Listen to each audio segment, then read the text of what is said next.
Hello and welcome to class once again. Today I want to talk to you about YouTube.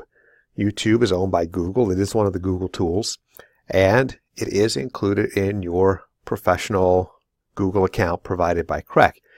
Some people often wonder, well, that's weird because isn't YouTube just watching lots of cat videos? But no, there's a lot of stuff on YouTube, a lot of educational content, and in fact, a lot of professional development content.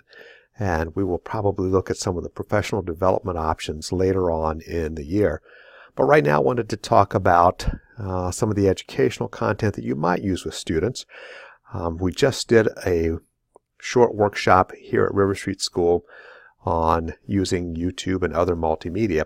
So the first parts of this will be a bit of a review for folks who were in that workshop here. But a number of people in the class are not a part of that workshop, so I wanted to make sure that you got the same information. The key piece we looked at as an example was gathering YouTube videos and organizing them so that you might use them in a classroom setting. Particularly, we kind of talked about Morning Circle as an example. So I'm going to kind of work with that framework, but you can then think about how you can apply that to your individual needs. I've got 5 Little Ducks here on the screen. That's a kid's song that teachers often use. It's a fun way to sort of engage kids in a counting activity. And if you want to use this song as a part of a counting song, you want to be able to save it so that you can quickly get to it the next time that you have kids sitting around a table or you're sitting one-on-one with a student. You don't want to have to come to YouTube and Google super simple songs and then look for this one. And the way to save it is pretty obvious on the screen. When you're watching a video, there is a save button, and you can see it down just below the video to the lower right part there. And it is a plus sign and a save. And if you click to save it, it will ask you where you want to save it. And you can see I already have a number of playlists that I've created. So I might want to add this to counting songs. But maybe instead I want it to be part of my Morning Circle. And so I can choose Morning Circle. And then it's going to be on both of those playlists. I could also create a new playlist. And if you click that, it just asks for the playlist name. And do you want your playlist to be public or private? Doesn't really matter. There's nothing private about your playlist. It's just a list of songs. So I usually just skip over that and hit create. And so then I've got a new playlist that I can add music to. And you can see, since I was focusing on Morning Circle, we've looked at seasons and counting songs and days of the week. And so you can group them by themes, such as seasons or counting, or group them by where you might use it, such as Morning Circle. And so once you've done that, it is saved. Then you can move on to saving other songs or using your playlist. And the way to find your playlist is in the upper left-hand corner. You have these 3 lines to the left of the YouTube logo. If you click that, it opens this sidebar. And you can see under your library, you've got your history and things that you've clicked to watch later. But then you start seeing your playlist, Morning Circle, Seasons. If I click Show More, I can see my counting songs, my days of the week, etc. So I can see the things that I have there. If I'm ready to do Morning Circle and I sit down with my kids, I can click Morning Circle, and here's the songs we're going to use today in Morning Circle. Our Hello song, our days of the week, How's the Weather, and 5 Little Ducks. And so Morning Circle is ready to roll. I've got it all nicely organized. Maybe you like to do the weather first. You can grab that song and push it up in the playlist and play right through the playlist. No problem at all. Over on the right-hand side of any song, you see 3 little dots. That's where you could also add it to another playlist. You could remove it from this playlist if it's no longer a part of the songs you're using this week in Morning Circle. So you've got options there.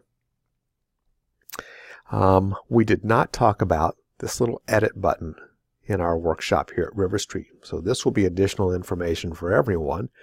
When you look at a playlist, you can click edit, and it brings you to a different screen. Over by the numbers, I can still drag and change the order of songs, but I also have this More option to the right. I can move it up or down the playlist there. I can make notes about it to kind of prompt me about how I might want to use that song. But there are other options. I can share it.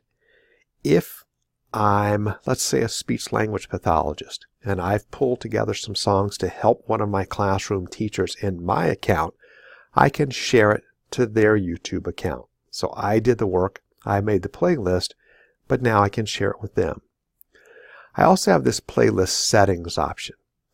And here's an interesting piece. Collaborate. Collaborators can add videos to this playlist if you turn this on and invite them. And that can be a great option for a classroom teacher or for anyone. You can turn on a playlist and you can have your speech language pathologist add songs that they might find that you might be interested in. Maybe two teachers who have similar kids working on similar goals and objectives, they might collaborate on a playlist that they both share. It's an interesting way to have two people helping contribute to your work rather than just you having to do it all by yourself. So that's a key piece we did not talk about when we all sat down in a room together, but I think it's a really interesting feature that makes it great for people to work together. Here's a last piece that I want to talk about. And this is a piece where there's nothing really to show you on the screen, but it is something that I think might be a great opportunity for teachers who are going to use this strategy of creating playlists to be used in the classroom. Because you may have playlists that you want to use for Morning Circle where you are sitting down and opening up an iPad or pulling up the computer that you use with your smartboard and playing through your music. But if it's an iPad that's used in the classroom, then you have to remember to make sure and log off of your account, or else otherwise people have access to your professional material, all the things that you have on your Google Drive. So it becomes a bit of an issue logging in and out of things as you go through the day.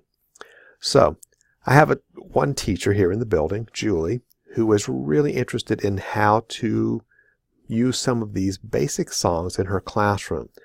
Not so much for, as I understand it, not so much for Morning Circle, but she is really looking at ways to, if you give a student a selection of high interest songs that they might be interested in, can the student choose from that playlist songs that they can do as an independent activity?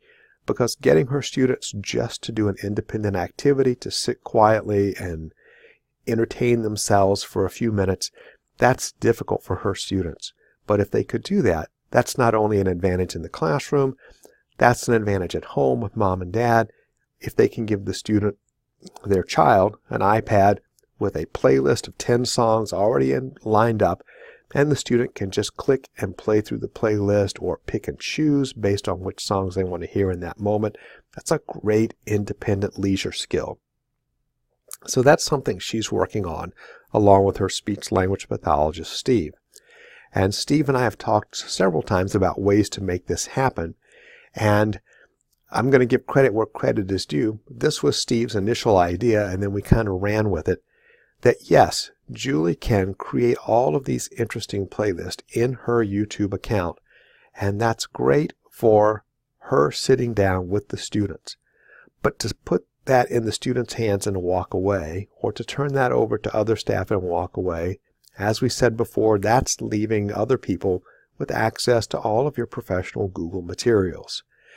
However, we thought about, since Google accounts are free, what if we created a separate classroom Google account? Now, this would not be under CREC's guidelines in any way. This is just setting up a free Google account. And if her classroom is classroom 155, then we could just make a Google account at riverstreet155@gmail.com. Boom. We don't ever have to use the Gmail account. We don't ever have to use Google Drive. We don't have to use any Google tools at all in there other than YouTube. But that's a place where she can create as many different playlists as they want. Things for Morning Circle, things for counting activities, things for those leisure skill activities.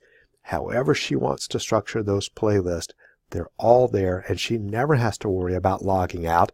She can leave those iPads logged on permanently to those accounts because it's not compromising privacy in any way. And that way, any paraprofessional in the classroom, any student in the classroom can pick it up and go and look at those songs. They're all set for them. So that seemed like a great idea and a great way to start to utilize YouTube in the classroom.